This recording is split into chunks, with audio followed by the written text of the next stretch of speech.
Dios les bendiga. Vamos a iniciar nuestra clase de hoy con una pequeña oración. Señor y Padre nuestro que estás en el cielo, te alabamos y te glorificamos y te rogamos que tu presencia sea sanadora en nuestras vidas. Te pedimos que tu Santo Espíritu ilumine nuestra mente y podamos comprender tus escrituras. En el nombre de Jesús. Amén. Bien, la semana pasada hablábamos de la cuarta dispensación y que esta terminaba con el juicio de la esclavitud de Israel en Egipto.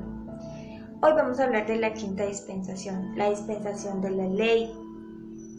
Esta quinta dispensación inicia con la salida del pueblo de Israel de Egipto, ¿cierto?, rumbo hacia la tierra prometida, a Canaán. Y antes de darse esta salida se suscitaron varios eventos muy interesantes. La dispensación de la ley, como se llama la quinta dispensación, se representa con las piedras donde estaban escritos los 10 mandamientos que Dios dio a Moisés para que a su vez le entregara al pueblo de Israel, ¿cierto? Leemos en Éxodo capítulo 12, 40 al 41.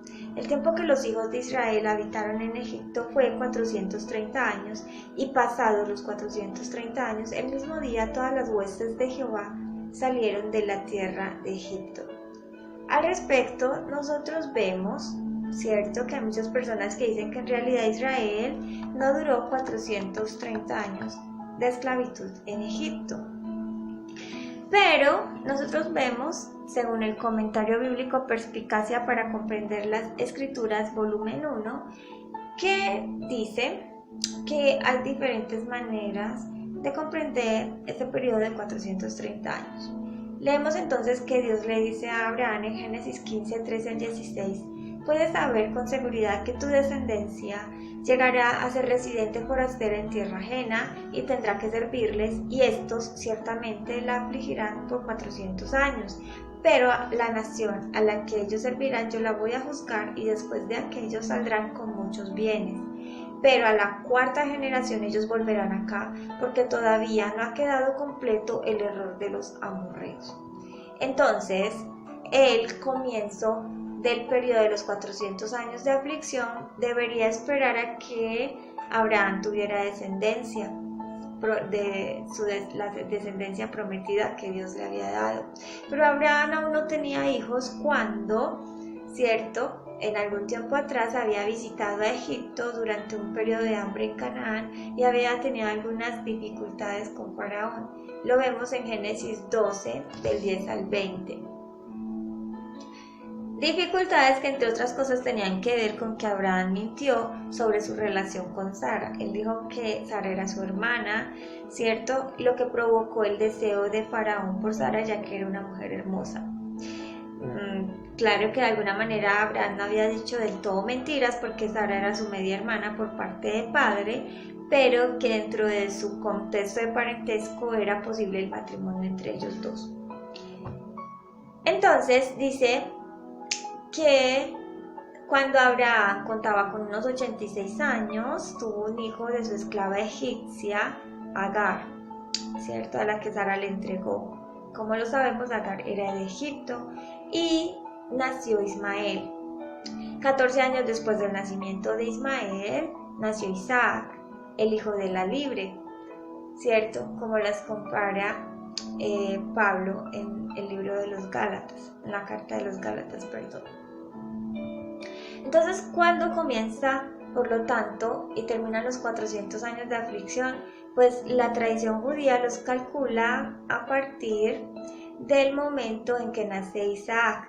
Sin embargo, podemos ver que la aflicción comienza desde antes, cuando Isaac cuenta con unos 5 años de edad, ¿cierto?, e Ismael ya cuenta con unos 19 años más o menos, que comienza a mofarse de Isaac, a burlarse de él, lo que provoca la molestia en Sara y la expulsión de Agar y su hijo Ismael de las tiendas o del territorio que habitaba Abraham. Entonces, dice que otras versiones también dicen que la aflicción de la descendencia de Abraham continuó durante toda la vida de Isaac, a pesar de que Jehová lo bendijo en su vida como adulto. ¿Por qué? Porque tuvo problemas constantes con los cananeos que lo persiguieron y se vio obligado a ir de lugar en lugar debido a las dificultades que estos le acarreaban. Por último, cuando la vida de Isaac y Jacob tocaba a su fin, la predicha descendencia entró a Egipto para residir allí y con el tiempo esta descendencia llegó a estar en esclavitud, ¿cierto? Entonces, se dice, según este comentario, Perspicacia para comprender las Escrituras, volumen 1, por lo tanto, el periodo de 400 años de aflicción se extendió desde el 1913, antes de la era común, o esa es otra forma de decir antes de Cristo, ¿cierto?, hasta el 1513, antes de la era común.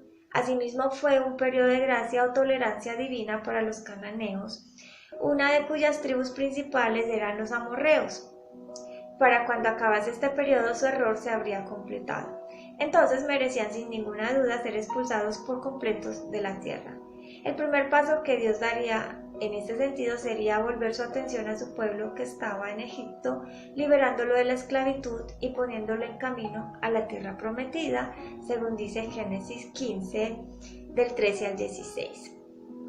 Otro modo, dice este comentario, de hacer el cálculo se basa en las palabras que se encuentran en Éxodo 12, 40-41.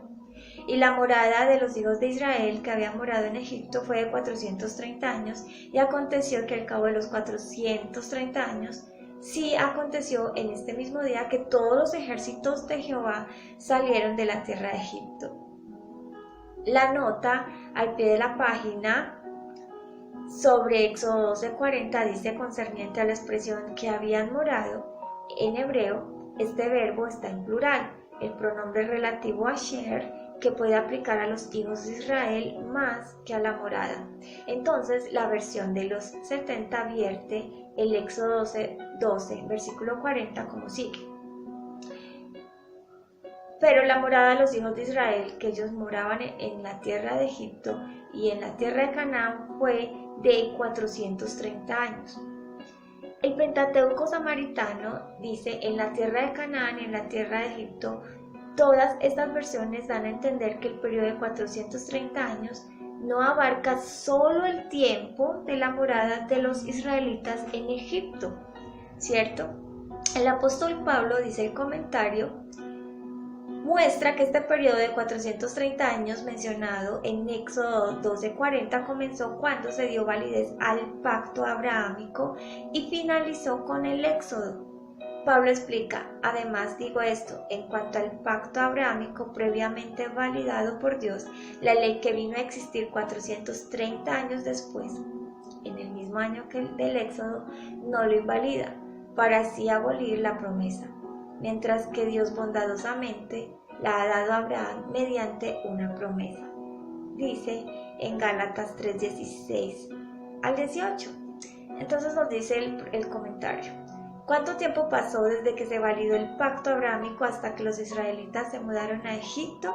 Según Génesis 12, 4-5, Abraham tenía 75 años cuando se marchó de Harán y cruzó el Éufrates camino de Canaán, momento en el que entró en vigor el pacto abrahámico, la promesa que se le había hecho con anterioridad en Ur de los Caldeos.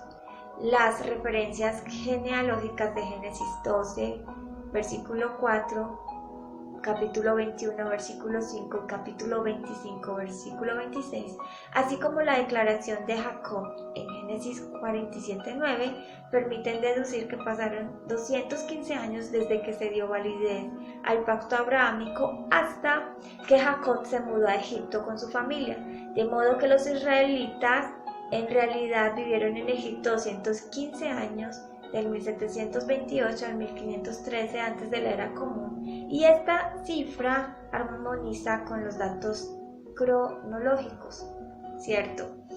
Entonces, todo esto para decir que Israel sí tuvo 430 años de esclavitud como forastero, porque vivió como forastero todo este tiempo y de alguna manera en esclavitud a partir de sus primeros padres, porque Canaán se consideraba también parte de Egipto para la época. Y aparte de eso, nosotros vemos que Isaac tuvo muchos problemas con la gente de Canaán, pero no solo eso, vemos que Jacob también por haber robado la promesa, la primogenitura, ¿cierto? De alguna manera también le tocó huir, vivir como forastero toda su vida. Se fue a donde estaba su familia materna, pero su tío Labán también de alguna manera le esclavizó porque le ponía una cantidad de cambios en su trabajo, ¿cierto? Y hasta que Jacob se cansó y se fue con sus mujeres, como lo vimos la semana pasada. Y todo este tiempo ellos vivieron como forasteros. Vemos que Jacob y sus hijos también vivieron en Canaán, pero también lo hicieron como forasteros. Entonces, todo esto armoniza con la fecha con la cantidad de años que Dios le dijo a Abraham que duraría su descendencia. Si lo contamos desde la primera vez que Ismael molesta a Isaac hasta la esclavitud de Egipto, nos daría más o menos un periodo de 400 años. Pero si también aunamos desde el tiempo en que Dios le hizo salir a Abraham de Ur de los Caldeos, camino hacia Harán, ¿cierto? Y posteriormente a Canaán, nosotros vemos que suma más o menos unos 430 años. Bien, vamos entonces a continuar con nuestro. Entonces, la duración de la dispensación de la ley va desde cuando Israel sale de la esclavitud en Egipto hasta la muerte de Jesucristo, que es donde inicia la sexta dispensación o la dispensación de la gracia. Entonces nosotros vemos que en esta primera etapa de la dispensación de la ley, que nosotros notamos el cambio de las condiciones para el pueblo de Israel. Los israelitas llegaron con el beneplácito de Faraón, habitaron tierra de Gosén, fueron pastores, fueron ganaderos, pero vemos que el Génesis finaliza con el relato de que Jacob y sus hijos, ¿cierto?, habían entrado a Egipto y habitado allí en condiciones de libertad, pero el libro del Éxodo comienza, ¿cierto?, con una sentencia muy importante en Éxodo 1, 6 al 10, donde nos dice que murió José y todos sus hermanos y toda aquella generación, y los hijos de Israel fructificaron y se multiplicaron, y fueron aumentados y fortalecidos en extremo, y se llenó de ellos la tierra. Entre tanto, se levantó en Egipto un nuevo rey que no conocía a José, y dijo a su pueblo: he aquí, el pueblo de los hijos de Israel es mayor y más fuerte que nosotros. Ahora pues seamos sabios para con él, para que no se multiplique y acontezca que viniendo guerra, él también se una a nuestros enemigos y pelee contra nosotros y se vaya de la tierra. Entonces, nosotros vemos en este texto tres razones que se establecen aquí para nosotros poder comprender el cambio de las condiciones del pueblo de Israel, de un estado de libertad a un estado de esclavitud. Primero, José y su generación murió. Segundo, se levantó un faraón que no conocía a José. Y tercero, el pueblo de Israel, creció de manera asombrosa. Nosotros vemos en el comentario bíblico Bacon que nos dice al respecto favores olvidados. Las breves palabras "un nuevo rey" que no conocía a José condensan un lapso considerable de historia. La participación de este israelita en la preservación de Egipto era apreciada por sus contemporáneos. Según lo que implican las palabras, una nueva monarquía había tomado posesión del país. La dinastía de los Hicsos reinó en Egipto desde 1720 a 1570 a.C. Eran reyes extranjeros que luego fueron expulsados por un nuevo rey. Parece que la nueva dinastía, es decir, la 18ª, aborrecía a todas las personas vinculadas con los monarcas anteriores, especialmente a los hebreos. El nuevo rey no solamente no conocía a José, sino que aparentemente se interesaba poco por el pasado de Egipto. Entonces, por estas razones, Israel pasó de ser una población libre a esclavizada por los egipcios. Pero pese al cambio de las condiciones de vida, los israelitas seguían creciendo y seguían prosperando, ¿cierto? Lo que producía mayor temor dentro del pueblo de Egipto. Y este temor muy promovido por su faraón, por su rey. Entonces, debido a esto, él trataría de que las parteras de los hijos de Israel asesinaran, ¿cierto?, a los hijos varones y solo dejaran vivir a las hembras. Pero vemos que hay dos parteras en particular. Estas eran Sifra y Fua. Sifra significa hermosura. Fua significa señorita. Y las dos destacaron porque sintieron temor de Dios y no siguieron las instrucciones de Faraón, ¿cierto? Así que ellas no acataron sus órdenes y no mataron los niños varones de las hebreas. Veíamos entonces que Sifra y Fua no atacaron, ¿cierto?, a los niños varones de las hebreas, y por esta causa Dios les bendijo grandemente y les dio muchos hijos, dice la Biblia. Recordemos que para la época una mujer bendecida era aquella que podía tener muchos hijos. Entonces vemos que es aquí en ese contexto que se da el nacimiento de Moisés. Leemos en Hebreos 11:23 que dice: por la fe, Moisés, cuando nació, fue escondido por sus padres por 3 meses, porque le vieron niño hermoso y no temieron el decreto del rey. Moisés es uno de los personajes más emblemáticos dentro de la historia de Israel. Nació en un contexto de esclavitud. El escenario era complicado para los días de Moisés, ¿cierto?, porque había un edicto de parte de Faraón y todo el país debía vincularse en estar pendientes de los nacimientos de las mujeres hebreas, ¿cierto? Si nacía varón, el niño tenía que morir. Es así que muchos bebés masculinos murieron para la época, muchísimos, generando gran dolor dentro del pueblo hebreo. Sin embargo, con todas las implicaciones que esto conllevaba, la Biblia relata sobre la decisión de Amram de conformar su familia con una mujer de su misma tribu, de la tribu de Leví, con Jocabed. Entonces Amram y Jocabed, ¿cierto?, decidieron formar una familia a pesar de su estado de esclavitud, y ellos ya tenían 2 hijos que se llamaban María y Aarón, que tenía 3 años más o menos cuando Moisés nació, según el apunte del comentario bíblico Bacon. De esta manera era el único Moisés que estaba en riesgo de muerte.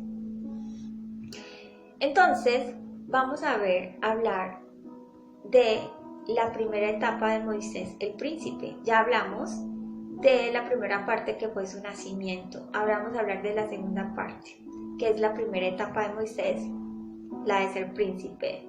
Moisés, ya sabemos que fue encontrado en las aguas del río Nilo por la princesa de Egipto, quien le bautizó como Moisés porque le rescató de las aguas. Eso significa Moisés, rescatado o salvado de las aguas.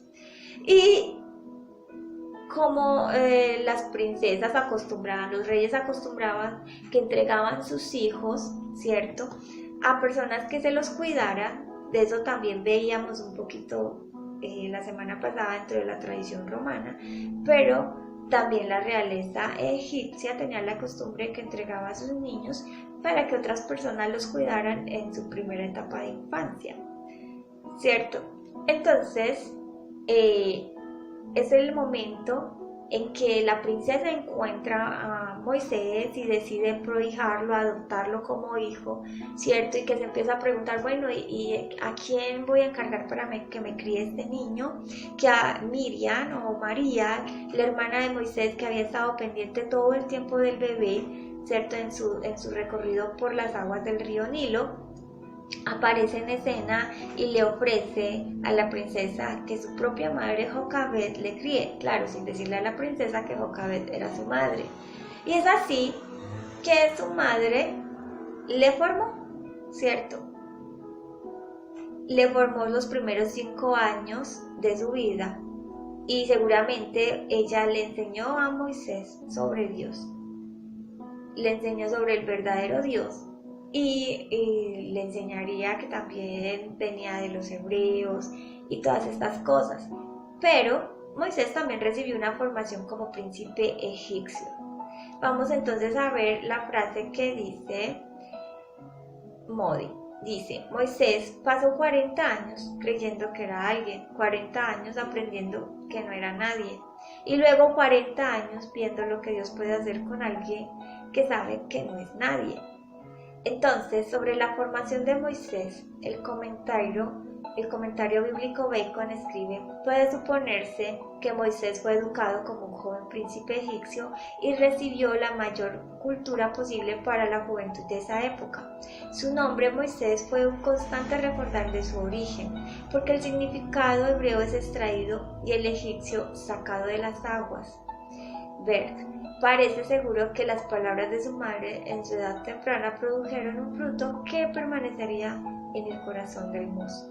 Se desarrolló en él un sentido de lo recto y odio por la injusticia que salió a la superficie en actitudes posteriores. Entonces, pese a su formación como príncipe, Moisés ya había desarrollado un sentido de justicia y sensibilidad hacia sus hermanos los hebreos, que les llevaba a intervenir tras el abuso de un capataz al que finalmente asesina, como vemos en Éxodo 2, del versículo 11 al 12. Creyendo que nadie le veía, Moisés ajustició a este capataz. Esta acción fue descubierta por las personas a quienes deseaba apoyar, ¿cierto? Y que amenazan con acusarle ante el faraón, que se ven la necesidad de huir de la ira del faraón, ¿cierto?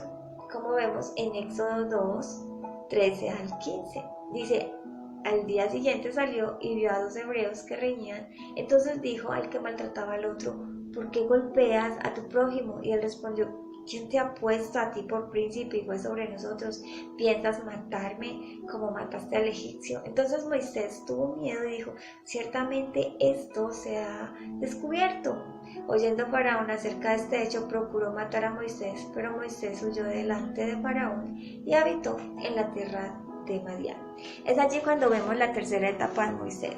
Ya Moisés no es el príncipe, ya es entonces el forajido. Entonces Moisés huyó a Madián, en hebreo Midian, que significa contienda o rencilla, una región denominada así en honor a Madián, hijo de Abraham, y de Cetura, su padre, le dio ricos regalos durante su vida y lo envió al desierto para evitar que pelease por la herencia de Isaac. Eso lo vemos en Génesis 25, 1 al 6.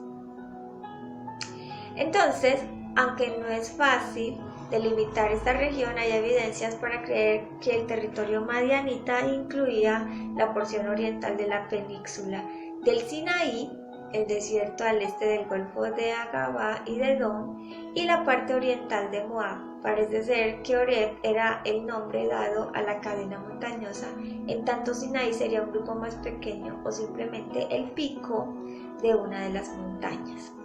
Entonces vemos que la nueva vida de Moisés comienza cuando tiene contacto con Séfora, la que sería su futura esposa, hija de Jetro, ¿cierto? En un acto de defensa y de heroísmo, Moisés se enfrenta con pastores madianitas que querían aprovecharse de su condición para impedir que 7 jóvenes pudieran llenar sus vasijas con agua. Las 7 mujeres, que eran hermanas entre sí, a su vez eran hijas del sacerdote de la región, que ya les dije que era Reuel o Jetro. Su nombre significa amigo de Dios. El comentario bíblico Bacon abre la posibilidad de que Jetro fuera el hijo de Reuel y cuñado de Moisés, ¿cierto? Entonces es en esta etapa donde Dios forma a Moisés en otro contexto, en otra etapa de su vida, donde Dios le enseña a Moisés a vivir en el desierto, a conocer el desierto, ¿cierto? A tener una vida muy diferente a la que él tenía como príncipe egipcio. Allí Moisés entonces formó su hogar, se casó con Séfora, tuvo su primer hijo al que llamó Gerson y que significa extranjero. Durante este periodo que en términos de Esteban, fueron 40 años desde su nacimiento hasta el incidente con el capataz y 40 años desde su huida de Egipto hasta el encuentro con Dios en la zarza ardiente, como dicen Hechos 7:23 y 30, que Moisés se perfeccionó en este dominio de la vida en el desierto, en el conocimiento del territorio y la capacidad para adaptarse a condiciones climáticas complejas, tanto así como saberse mover de noche y de día. Sí, vemos como Dios prepara a las personas que Él tiene destinadas con un objetivo en específico. Entonces, después de esta etapa, hemos visto ya 3 etapas de Moisés, ¿cierto? La etapa de su nacimiento, la etapa como príncipe egipcio, la etapa como forajido, y ahorita le vamos a ver entonces a Moisés después de 80 años de su vida ya vividos, donde tuvo todo un entrenamiento como príncipe, entrenamiento militar, donde era una persona importante, a pasar a ser un forajido, pero que esto también le sirvió para moverse en el desierto, para conocer, ¿cierto?, este ambiente tan extremo, y también le enseñó a que él no era tan importante como de pronto él en algún momento creyó, y que la justicia no estaba tanto en sus manos, ¿cierto? Y vemos entonces ya una 4ª etapa, que es a Moisés el líder. Entonces el encuentro de Moisés con una teofanía, que recordábamos que la teofanía es cuando Dios se manifiesta a los hombres, ¿cierto?, en la zarza ardiendo, cambiaría su vida dramáticamente. Entonces vamos a mirar los elementos de esta situación. Entonces Dios le da una clara lección. Nada es santo por sí mismo, todo es santo porque Dios lo santifica. Lo vemos en Éxodo 3, del 4 al 5. Esta visión seguramente afectará considerablemente la manera de entender Moisés al pueblo de Israel. Por ese pueblo Moisés, ¿cierto?, dejó su vida de príncipe. Era un pueblo que, a pesar de clamar por ayuda, no quería ser ayudado.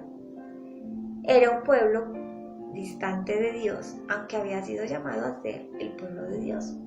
Ahora Moisés comprendería que no era por merecimiento del pueblo, era por amor de Dios.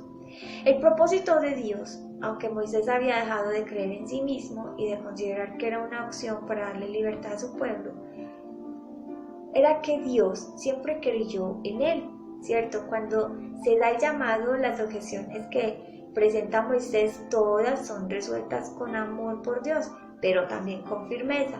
Entonces Moisés sacó las siguientes objeciones, y miren a ver si no les recuerda a alguien, en especial a nosotros. Dice Moisés: ¿quién soy yo? ¿Cierto? Moisés también le dice a Dios: ¿quién me envía? Moisés también le dice a Dios: no me creerán. Moisés también le dice a Dios: no sé hablar. Y Moisés también le dice a Dios: envía a otro, ¿cierto? Entonces vemos cómo Dios va respondiendo, ¿cierto? Todo con amor a Moisés, porque Moisés, antes de la zarza, tenía su seguridad fundada en sus capacidades, y sus limitaciones estaban fundadas en sus fracasos. Moisés había pasado de ser un príncipe a un forajido. Él pregunta: ¿quién soy yo? Yo no soy nadie para ir a liberar un pueblo, pero Dios le dice: eres la persona que yo he escogido, ¿cierto? ¿Quién me envía? Dios le dice: yo soy el que soy, ¿cierto? Él le dice: no me van a creer, y Dios le da entonces las herramientas para decirle: haz esto, haz aquello, ¿cierto? A través de la vara que se convierte en serpiente y que después se vuelve a convertir en vara, a través de la mano leprosa, ¿cierto? Dice: no sé hablar, porque durante el tiempo en que Moisés estuvo en el desierto, parece ser que se volvió muy retraído, muy tímido, y esto le produjo, dicen algunos comentaristas, algo así como un tartamudeo, ¿cierto? Pero Dios le da la opción de su hermano Aarón, y Moisés dice finalmente: envía a otro, y Dios le dice: no, señor, es usted, ¿cierto? Entonces Moisés, después de la zarza, comprende que su seguridad se direccionaba en sostenerse en Dios, y sus certezas solo se basaban en lo que Dios le proyectaba. Algo muy importante para que nosotros también aprendamos. Bien, continuamos entonces con la quinta dispensación, nuestra primera parte. Vamos a hablar entonces de unos sucesos que ocurrieron durante la quinta dispensación que hicieron que la salida del pueblo de Israel de Egipto fuera muy llamativa, y son las 10 plagas de Egipto. Esta es una de las escenas más importantes en la historia del pueblo de Israel y sin duda pues tuvo que ver mucho con estas plagas y fue de mucha relevancia, ¿cierto? En Éxodo capítulo 12, versículo 12 dice: pues yo pasaré aquella noche por la tierra de Egipto y heriré a todo primogénito en la tierra de Egipto, así de los hombres como de las bestias, y ejecutaré mis juicios en todos los dioses de Egipto, yo Jehová. Entonces vemos que cada una de las plagas que el Señor envió a Egipto atacaba o desafiaba a una deidad del pueblo egipcio. Desde el principio, cuando la vara de Aarón se convertía en serpiente y devoraba a estas otras 2 serpientes de las varas de los hechiceros y de los magos egipcios, pues se declaró que iba a haber una confrontación, ya que las varas que se convirtieron en serpiente de los egipcios y que la serpiente de la vara de Aarón devoró, ¿cierto?, desafiaban a Pet, dios de las tinieblas, y a la diosa Edjo, diosa serpiente del delta, protectora del Bajo Egipto. Entonces, vemos que Dios empieza a enviar plagas. La primera es la plaga de sangre.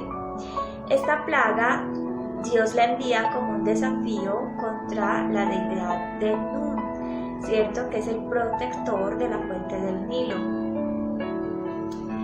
Vemos la plaga de las ranas, que fue la segunda plaga y fue dirigida a Ekeb, que era la diosa de la creación, nacimiento y fertilidad, y que se representaba con un animal sagrado para los egipcios, que era la rana. Los piojos era un desafío al dios Heb, que era una divinidad de la tierra. Este dios era el que encarcelaba las almas de los muertos y cuando se reía causaba terremotos. La plaga de las moscas iba contra el dios Duaur, entendido como el dios que purifica el rostro del faraón en el más allá, y personifica la barba del faraón y era el patrono de los cuidados del rostro del difunto. Muy bien, la muerte del ganado era un desafío contra la diosa egipcia Hathor, que era representada por cuernos y en oportunidades con una vaca. Esta se encargaba de lactar, de criar y de amamantar al rey, ¿cierto? Y era también la diosa del amor y de la fertilidad de la mujer. Encontramos que las úlceras era un desafío contra el dios Imhotep, que este tenía orígenes humanos. Él había sido un sacerdote, arquitecto y médico, cierto, personal del rey de Geser, de la dinastía 3 egipcia. Y su fama pues se hizo tan grande que se terminó convirtiendo en una divinidad a la que le pedía toda clase de milagros curativos. El granizo fue un desafío, ¿cierto?, contra el Señor del Cielo, Horus, que se caracterizaba por su cabeza de halcón y se le consideraba como el iniciador de la civilización egipcia. Era el dios del cielo, de la caza y de la guerra. Era hijo de Isis y de Osiris. Muy bien, seguimos entonces con la plaga de las langostas. Esta plaga era un desafío al dios Chu, deidad del aire, la atmósfera y los vientos secos. La plaga de las tinieblas, esta plaga pues establecería un precedente de autoridad contra el dios Ra. El dios Ra era el dios sol para los egipcios, la deidad más importante para ellos, tanto así que a Faraón se le consideraba Dios hecho hombre aquí en la tierra, o Dios humanizado, o Ra humanizado aquí en la tierra, o en posesión humana. La muerte de los primogénitos, cierto, era un juicio sobre Osiris, dios egipcio de la muerte y la resurrección, y él preside el tribunal del juicio de los difuntos, es hijo de Het y de Nut. A Osiris se le representa casi siempre momificado, con la piel verde o negra y con atributos de la realeza. Entonces, vemos cómo Dios desafía a todas las deidades egipcias. Esto es muy importante en el mundo teológico, y cómo vence a todas y cada una de ellas. La salida de Egipto del pueblo de Israel, bajo estas circunstancias tan llamativas, trajo dos consecuencias positivas. La primera fue que Israel salió rico, ¿cierto? En Éxodo 11:2 dice: habla ahora el pueblo y que cada uno pida a su vecino y cada uno a su vecina, y les pidan alhajas de plata y de oro. Dios puso en gracia a los hebreos delante de los egipcios, y estos les proveyeron de todas estas alhajas de oro, de plata, ¿cierto? Lo que hizo que Israel obtuviera mucha riqueza. De hecho, de esas riquezas es que el pueblo de Israel ofrenda cuando Moisés hace el llamado para que ofrende toda clase de telas, de joyas, de piedras preciosas y toda esta cantidad de cosas que se necesitaron para la construcción de la tienda de reunión o del tabernáculo, ¿cierto? Y la segunda cosa, o el segundo aspecto positivo que generó esto, fue que Moisés salió fortalecido como líder. Dice en Éxodo 11:3: y Jehová dio gracia al pueblo en los ojos de los egipcios. También Moisés era tenido por gran varón en la tierra de Egipto, a los ojos de los siervos de Faraón y a los ojos del pueblo.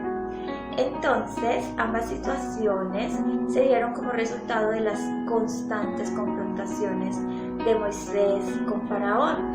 A la lectura de muchas personas, cada enfrentamiento de Moisés con Faraón fue un fracaso, ¿cierto?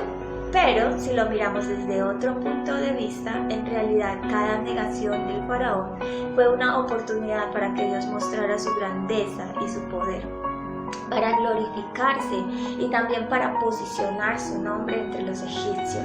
Es así que ellos reconocen que el verdadero Dios es el de Israel, ¿cierto? Y aparte de eso, ellos reconocieron que Israel era el pueblo de Dios y que su Dios era tan poderoso que no se podían oponer a que ellos salieran de Egipto. Bien, vamos a terminar esta primera parte, porque hemos visto cómo Dios llevó este proceso en la cual consolidó su nombre entre los egipcios, les hizo ver que Él era el verdadero Dios, consolidó a su pueblo Israel como su pueblo elegido, y también consolidó a Moisés como el líder de Israel, un líder que hasta hoy es memorable para ellos. Entonces, les deseo una muy feliz mañana, y después continuaremos con nuestra segunda y tercera parte de la quinta dispensación